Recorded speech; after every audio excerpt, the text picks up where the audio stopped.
Good morning. Ang baba pa ng boses ko. Ayun. As usual, luto na almusal. Ayun, ang baon ni JJ ngayon is nuggets. Nuggets. Tapos, ang kakainin niya, ang tawag dito? Crunch. Ganun naman siya lagi tuwing umaga.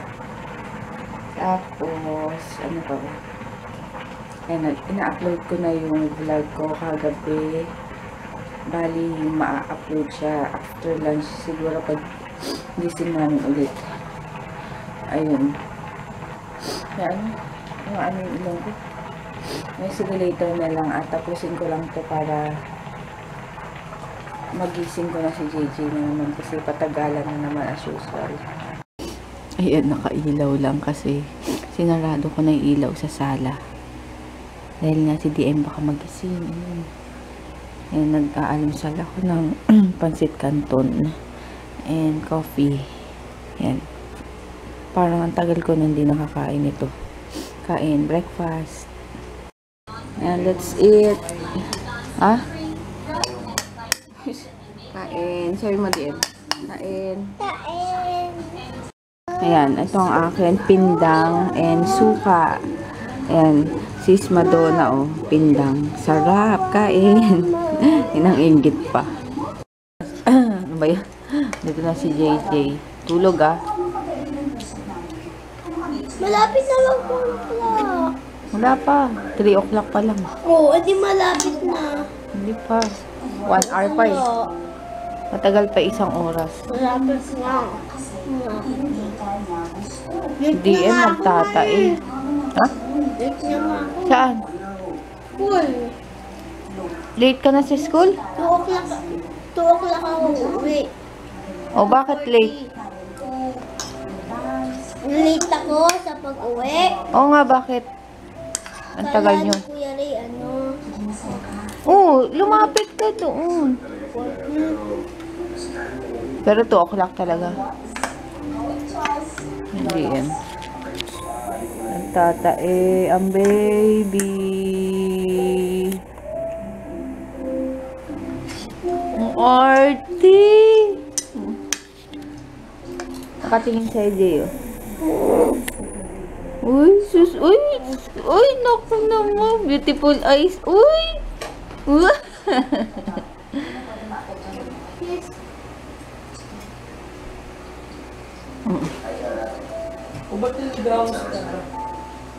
Ayan, dito kami sa Talipapa. Ang lulutuin ko na lang is tinolang manok. Kuya, wala si kuya.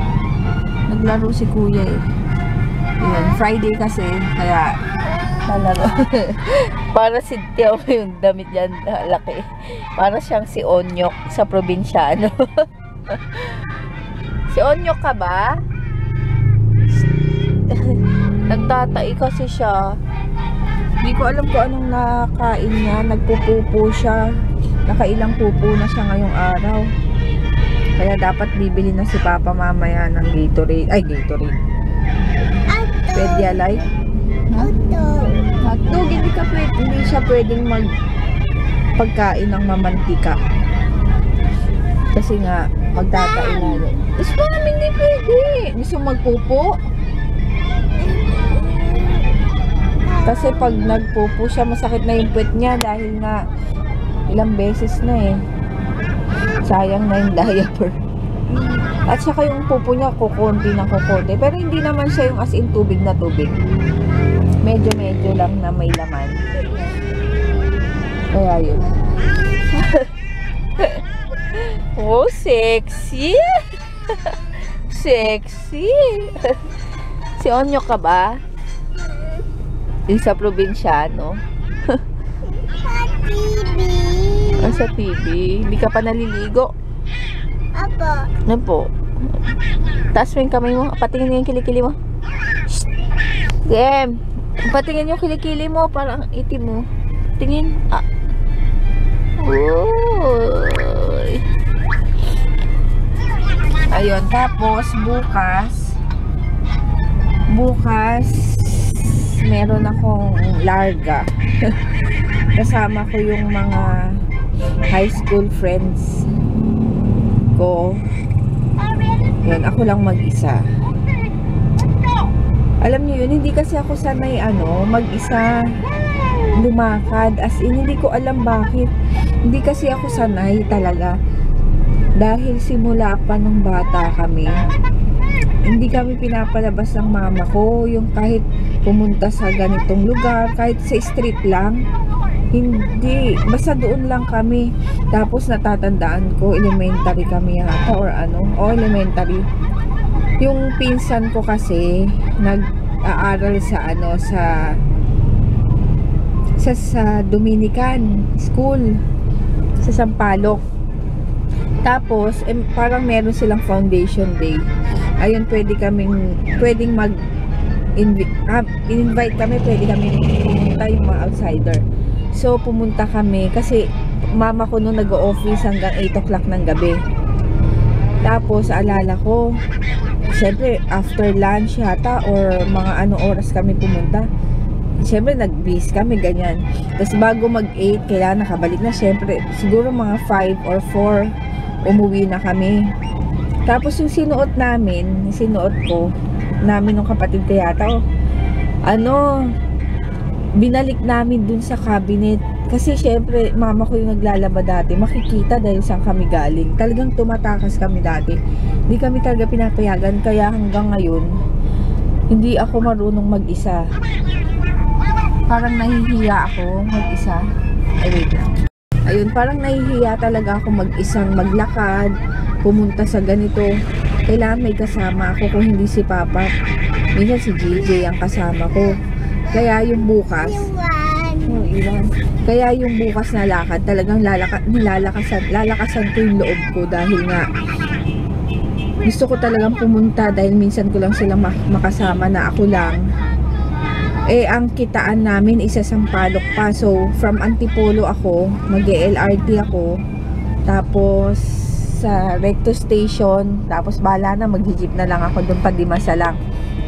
Kasi doon kami magkikita-kita sa bahay ng pinsan ko. Yung dating tinirahan namin. Sampaloc. Kaya sabi ko pa nga, saan ba yung sakayan pagbaba ng Recto Station? Hindi ko na alam. Talagang as in, nakalimutan ko na kasi hindi naman ako mag-isa na pumupunta doon, tsaka lagi kaming nakasasakyan. Basta kaya yun, nasanay kasi ako, kaya hindi ako parang nahihiya ako pag mag-isa ako. Parang feeling ko titignan nila ako na, uy, nakakaawa naman tong babaeng to mag-isa, yung ganon. Kasi hindi ko pa na-try na kumain mag-isa sa isang mall o ganon. Hindi ko alam, kasi siguro nga yun, hindi kami sinanay kasi. Pero sanay ako mag-commute ha. Baka sabihin nyo na ang ate-ate ko hindi ako nagko-commute. Sanay ako mag-commute. Ang ano ko lang, yung is walang kasama. Yun lang ang hindi ako sanay na walang kasama. Tapos mahiyain pa kasi ako, parang ganun ang nangyayari. Ito si Papa.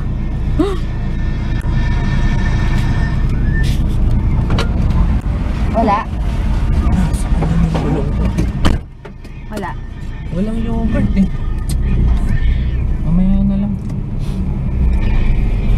Bibili kasi ng yogurt para kay DM. Dahil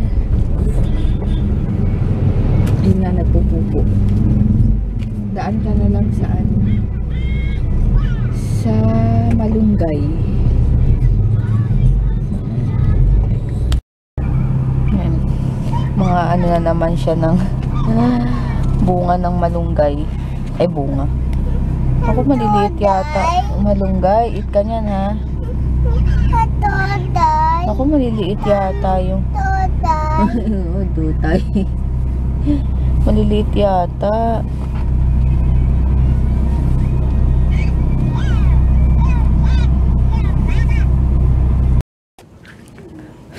Hindi. Grabe itong tatayo dito sa namin tapat. Ang laking bahay. 2-story. Sa'yo yan? Oy. Uy. May tagas? Ano yan? Oil?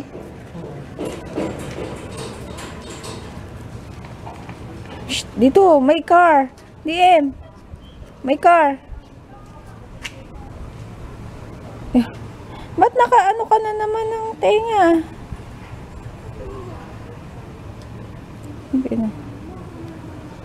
Kaya pag umaga, ang ingay dito. Diyan. Ayun na, dito ka, DM. Tayo. Ayun nga, ano ba yung sinasabi ko? Dito na kami sa bahay. Ayun nga, tapos, kaya hindi, tanga-tanga din ako sa lugar. Yung mga, basta sa lugar. Kailangan pumunta muna ako doon bago ko. Basta ganun. Yes! Tapos yun nga, kaya si Papa nga pinipilit akong turuan mag-drive. Kaso naman, ano mangyayari sa akin? Syunga-syunga ako sa mga kalye, sa mga lugar. Paano pa pag nag-drive ako? Baka sana ako pumapunta. Lagi akong nahuhuli, lagi akong nababangga. Ganon, basta mahina ang loob ko sa ganon. Doon na, DM. Dali, mainit doon. Kasi nga niluluto na ako ng na-prepare ko na yung pang tinola. Kasi si DM, nagpupupo nga, kaya gusto ko sabaw, dahil gusto niyang kumain. Bali, etong chicken, nilaga ko na siya. Nilaga ko na siya para maalis na rin yung konting mantika and yung dumi-dumi. Tapos, tinatanggal ko rin naman yung mga balat kapag nag-chicken ako. Kaya wala na masyadong mantika to. And siguro depende na lang dun sa pakpak kasi syempre nakadikit na yung sa laman. Kaya yun. Tapos, si JJ wala pa. Nakipaglaro. Pero kanina bumalik. Grabe yung nagpabili kami ng sibuyas. 20 pesos. DM? 20 pesos. Ay, gusto mo dyan sa kwarto? What's that? Ha? Ano yan? Ano yun? Ayun nga. Ano ba sinasabi ko? Wala naman sa isip ko. O kasi, si kulit. Doon ka na, DM. Ano ba sinasabi ko? Nawala na sa utak ko. Basta yun. Nakakaisong cable. Ayun lang. Nag-prepare ko lang. So, magluluto na lang ako. Kalimutan ko na talaga yung sasabihin ko. Nakakainis tong cable na to. Papatay-patay. Ayan o. Papatay na naman. Mawawala. Tapos mamaya meron na naman. Oh, tignan nyo. Oo, nakakabit naman mabuti yung Ano ba yun?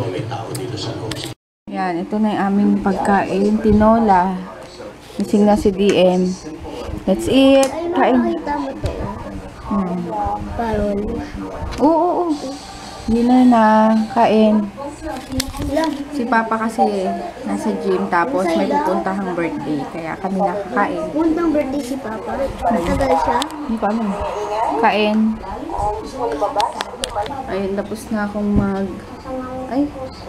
magugas ng plato. Tapos pinaliguan ko ng DM. Yes. Arte. Tapos, ano pa ba? Sinampay ko na yung nalabhan kong mga damit na amoy kulob. Tapos, ngayon, hindi pa pala ako nagugas ng bote. Yun, hugas muna ako. Para wala na akong gagawin. Ay, tapos babalutin ko yung ng dyaryo. Yung aparador. Para amoy, ewan ko ba? Tama ba? Sige, later na lang. Ayan, magtutupi na ako. Ay, ito yung mga damit ko na inalisan ko. Tignan nyo, dinagyan akong dyaryo. Diba? Ha? Sinong wiwi? Taas mo yung hair mo. DM? O, taas mo yung hair mo. Oo, wiwi, ikaw. Eat mo na yan. Ayan, magtutupi na ako. Ayun, mag-good night na ako. Tapos na ako, nagligpit na ako ng cabinet ko. Tsaka yung mga dadaling ko bukas. Ayun, and yun, mag-good night na ako. Good night, bukas na lang. Okay, good night na, DM. Shh! DM! Night. Ay! Ayun, wala pa si Papa, nasa birthday pa. Kaya bukas na lang dahil good luck sa akin talaga. Alis ako dito ng 10. 10? Oo, 10. Kasi yung isang friend ko sa Bulacan, yung isa naman sa Cavite, yung isa sa Parañaque, yung isa sa Sampaloc. Bali sa Quiapo na lang kami magkikita nung yung dalawa kong friend sa Cavite tsaka sa taga Bulacan. Tapos diretso na kung saan kami pupunta. Kasi yun nga, ano pa ba?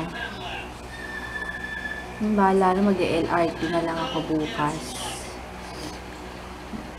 Pagdating ni tricycle, jeep, hanggang LRT station, Santolan station. Tapos yun nga, bahala na bukas. Good luck sa akin. Ay, sige, later. Ay, later na lang. Bukas na lang. Bye!